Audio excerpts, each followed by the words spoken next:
Hello everyone and welcome back to my YouTube channel. We all know that the greatest wealth is health.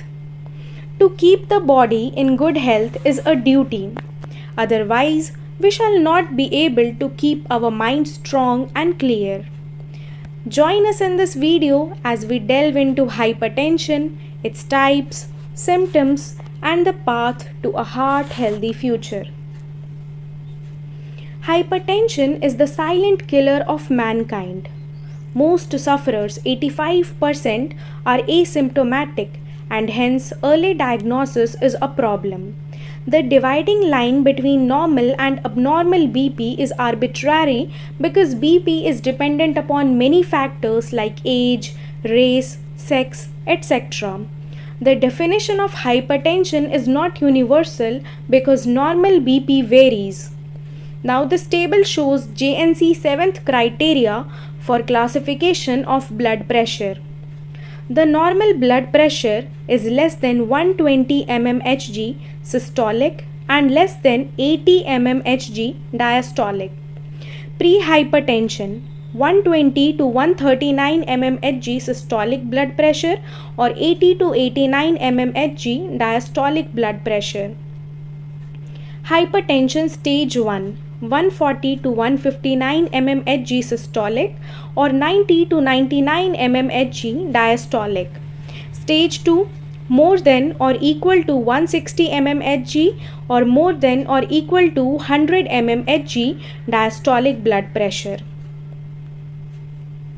Classification. First, hypertensive emergencies or malignant hypertension are characterized by severe elevations in blood pressure with evidence of impending or progressive target organ dysfunction.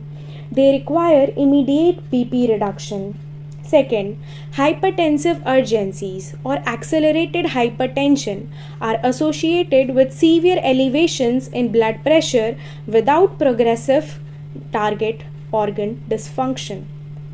Third, isolated systolic hypertension is systolic blood pressure more than or equal to 140 mmHg and diastolic blood pressure less than 90 mmHg.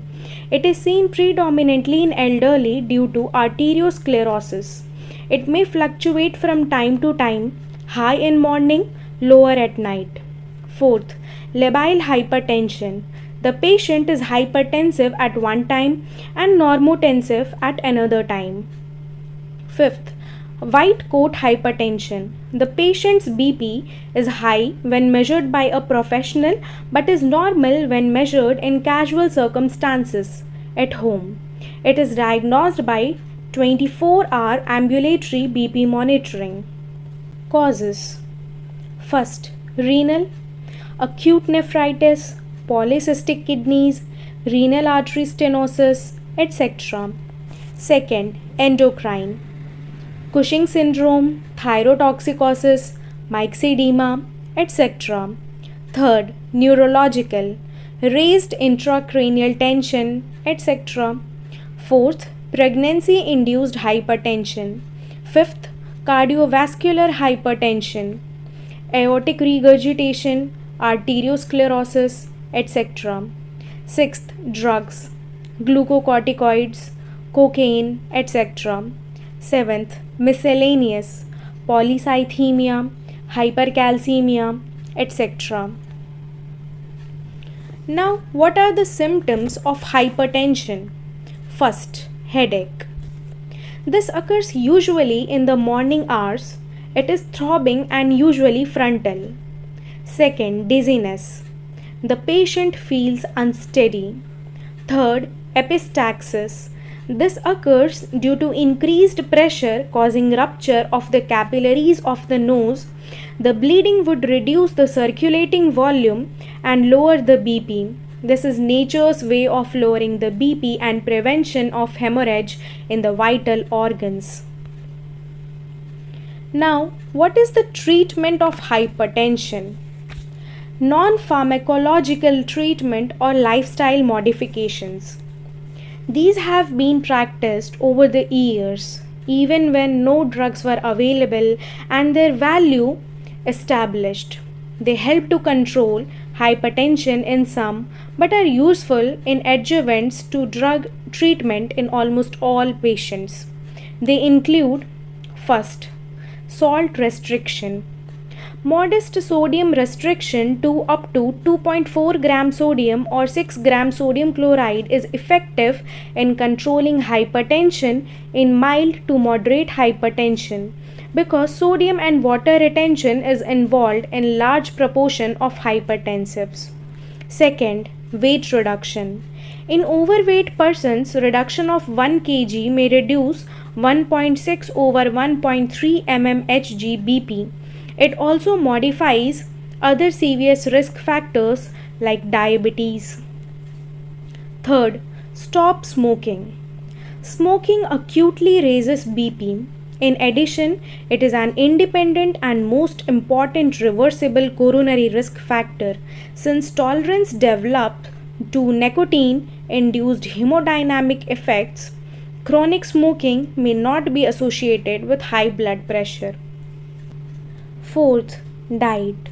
Lacto-vegetarian diet and high intake of polyunsaturated fish oils have high potassium levels and lower BP. Adequate calcium, magnesium intake should be maintained in the diet. Saturated fat and cholesterol intake should be reduced for overall cardiovascular health. Fifth, limit of alcohol intake to less than 1 ounce per day of ethanol, 24 ounces beer, 8 ounces wine, or 2 ounces 100 proof whiskey. Sixth, relaxation. Various forms of relaxation like yoga, biofeedback, and psychotherapy lower blood pressure. Seventh, regular exercise. Now we have the pharmacological treatment. First, diuretics. Oral diuretics were the most widely used antihypertensive agents. They are effective alone in 50% of mild hypertensives. Thiazides are very effective. They are well tolerated and need to be given only once a day. They enhance the potency of other antihypertensives. Second, beta blockers. They reduce cardiac output and lower BP but raise the peripheral resistance on acute administration, which increases blood pressure. However, on chronic administration, BP falls to pre-treatment levels. In mild to moderate hypertension, it lowers the blood pressure to less than 90 mmHg in more than 50% patients. Third, calcium channel blockers. These drugs are specially useful in elderly hypertensives. Flushing headache, palpitations, edema, and hypotension may occur. Fourth, ACE inhibitors. Renin released from the kidney acts on circulating angiotensinogen to produce angiotensin 1, which is converted to angiotensin 2 by converting enzyme. Angiotensin 2 is a potent vasoconstrictor and it stimulates aldosterone, which retains sodium and causes hypertension. ACE inhibitors act by inhibiting the converting enzyme, preventing the formation of angiotensin 2 and lowering of BP. They also act by reducing the degradation of bradykinin, a potent vasodilator which lowers the BP. Fifth, angiotensin 2 blockers are useful in patients with ACE inhibitor induced cough and in elderly hypertensives. Sixth, alpha blockers. Alpha blockers attenuate vasoconstriction and thereby decrease vascular resistance and blood pressure. Seventh, vasodilators. These drugs act on the arteriolar smooth muscles, causing vasodilation and lowering of blood pressure.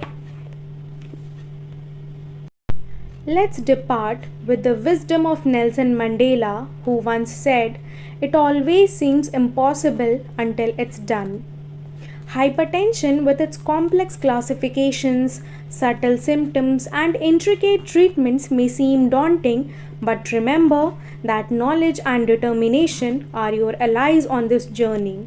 By educating ourselves and taking proactive steps, we can transform the impossible into the achievable. Your health is in your hands, and the path to wellness begins with understanding. So, embrace this knowledge, make informed choices, and embark on your journey towards a healthier, happier life. Thanks for watching, and if you found this information helpful, don't forget to like, subscribe, and share this video to spread awareness about hypertension and empower others to take control of their health. Together, we can make a positive impact on our lives.